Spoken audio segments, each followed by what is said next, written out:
আমাদের বের করতে হবে 6 পাউন্ডে কত আউন্স হয়।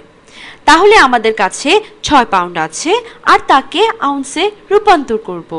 যদি আগে থেকে নাও জানো তবে জেনে রাখো 1 পাউন্ডে 16 আউন্স। আমরা তাই এখন লবে থাকা পাউন্ডের মান হরে বসাবো। আমরা তাহলে পাউন্ড দিয়ে ভাগ করব আর আউন্স দিয়ে গুণ করব।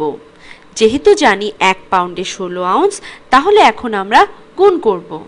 অর্থাৎ যেহেতু 16 আউন্সে 1 পাউন্ড, তাহলে আমরা কাটাকাটি করব পাউন্ডের সাথে পাউন্ড।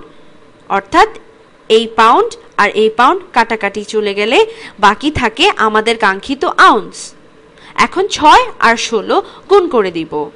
এটা এমনিও বোঝা যায়, কারণ 1 পাউন্ডে 16 আউন্স যদি হয় তাহলে 6 পাউন্ডের ক্ষেত্রে 16 এর সাথে 6 গুণে হবে আমাদের কাঙ্ক্ষিত উত্তর। এখন দেখি 6 16তে কত হয়। 16 আর 6 গুণ করলে, অর্থাৎ 16 গুণ 6 করলে 6 6 36-এর 6, 3 নিয়ে গেলাম। এখন 6 একে 6 আর 3 যোগ করে 9, তাহলে 6 16তে হয় 96। একে 1 দিয়ে ভাগ করব, কিছুই পরিবর্তন হবে না।